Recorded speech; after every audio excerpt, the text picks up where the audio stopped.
বলছেন বা আওয়ামী লীগের সুরে সুর মিলিয়ে কথা বলছেন? ফজলে ভাই, আপনি যদি আমাদের একটু বলতেন। আপনি যে প্রশ্নটা করেছেন, ১ নম্বর হলো আমি আওয়ামী লীগের সুরে কথা বলি, আমার দলকে আওয়ামীকরণ করার চেষ্টা করছি। এত বড় মানুষ যে আমার কথায় বিএনপি আওয়ামী লীগের আওয়ামীপন্থী হয়ে যাবে, তাহলে তো আমার মতো এত বড় মানুষ আর এই দেশে নাই। আসলে আমি যদি আমার দলের বিরুদ্ধে কথা বলতাম, তাহলে তো আমার দল তো একদিন আমাকে জিজ্ঞাসা করতো। আপনারা কি কোনো পত্রিকায় বা কোনো টকশোতে বা কোনো ইউটিউবে দেখেছেন যে আমার দল আমাকে জিজ্ঞাসা করেছে যে আপনি কেন এই রকম কথা বলেন? কারণ আমি জানি আমার এই দলটি বিএনপি একটা লিবারেল ডেমোক্রেটিক ফ্রন্ট বা প্ল্যাটফর্ম, পার্টিও বলে অনেকে, লিবারেল ডেমোক্রেটিক। এই দলটি গড়ে উঠেছে একজন নেতার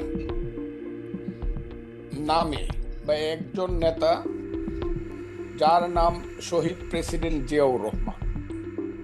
উনি দলটি প্রথমে উদ্যোগ নিয়ে গঠন করেছিলেন। তখন আমি ওই দলে ছিলাম না, এটা না থাকাটা কোনো অপরাধ না। আমি তখন ছাত্রলীগের প্রেসিডেন্ট ছিলাম বা ছাত্রলীগ করতাম বা আওয়ামী লীগ পন্থী বা বঙ্গবন্ধু, সেটা ভিন্ন ব্যাপার।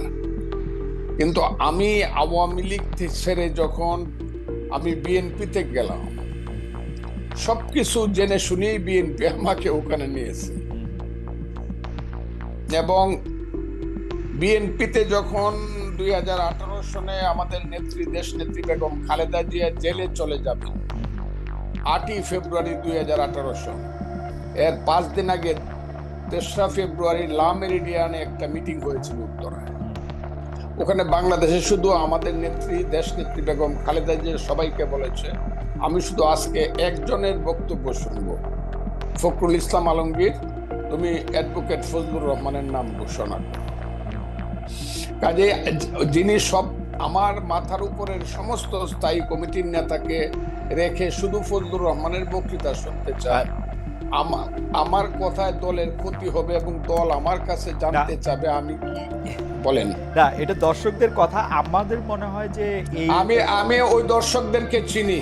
আমি যেদিন থেকে মুক্তিযুদ্ধের পক্ষে কথা বলা শুরু করলাম, হ্যাঁ, সেদিন থেকে প্রধানত আল-বদর রাজাকারের ছেলেরা এবং নাতিরা, এরা সব মিলিতভাবে আমার বিরুদ্ধে কথা বলা শুরু। এর আগে আমি সবারই কিন্তু সবচেয়ে জনপ্রিয় ছিলাম।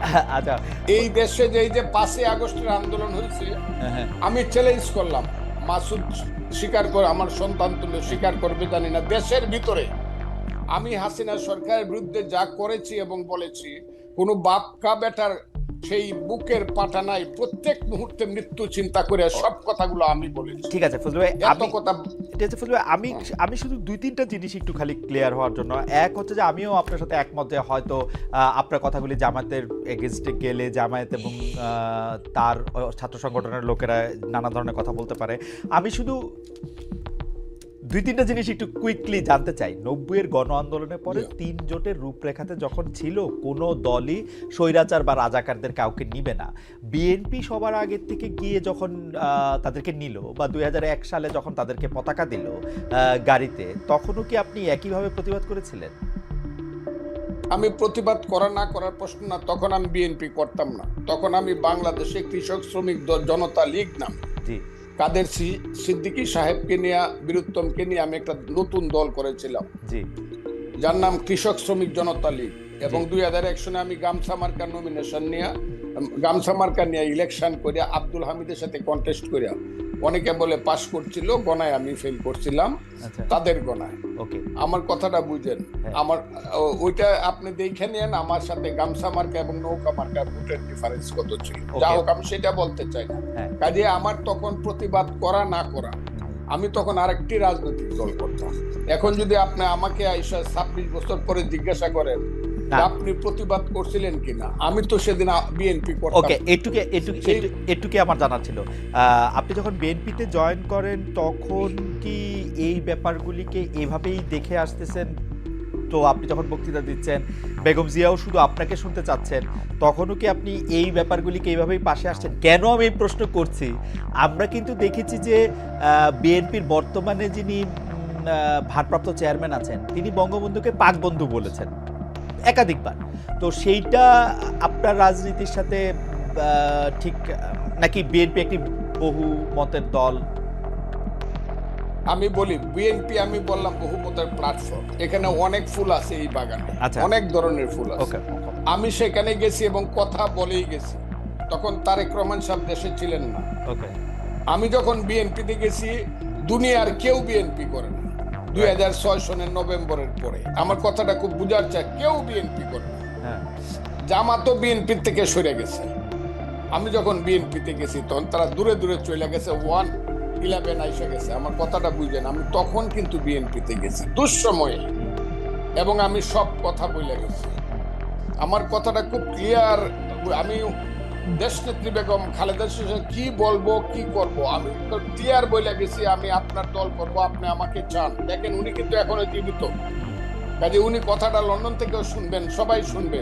আমি ওনাকে বলছি, আপনাকে আমি সাংঘাতিক পছন্দ করি, মারাত্মক ভাবে। যখন আমি ছাত্রলীগের প্রেসিডেন্ট ছিলাম তখন আপনাকে আমি ভীষণ পছন্দ করতাম, আপনার নিজস্ব চিন্তাধারার জন্য। আপনি সব মানুষকে সম্মান করেন। তবে নেত্রী, আপনি যদি আমাকে নেন, একটা কথা বলে দেয়, আমি কোনো কারণে মুক্তিযুদ্ধের আদর্শের বাইরে যাব না। মুক্তিযুদ্ধের আদর্শের বাইরে যাব না। আমার মতো করে আমি কথা বলবো।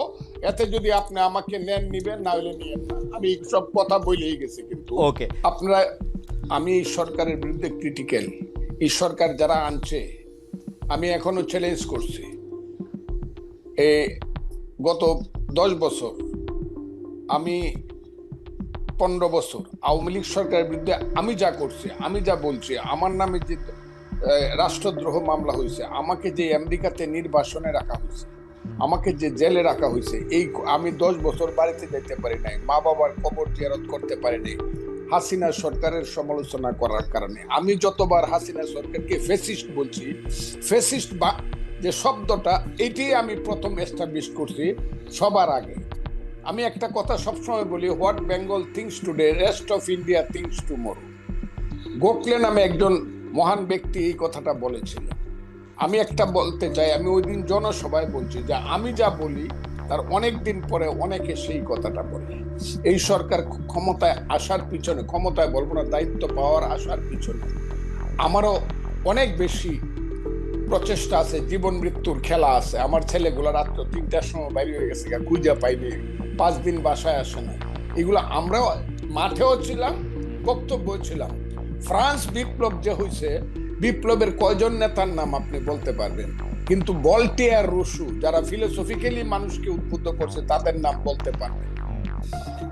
এই দেশে যারা হাসিনা বিরুদ্ধে আদর্শগতভাবে মানুষকে উদ্বুদ্ধ করছে, আমি দাবি করি তার মধ্যে আমি শুধু একজন না, সবার মধ্যে আমি অন্যতম। আর বেশি বললাম না, বললে আবার নিজের ব্যাপারে বেশি ডুল পিট।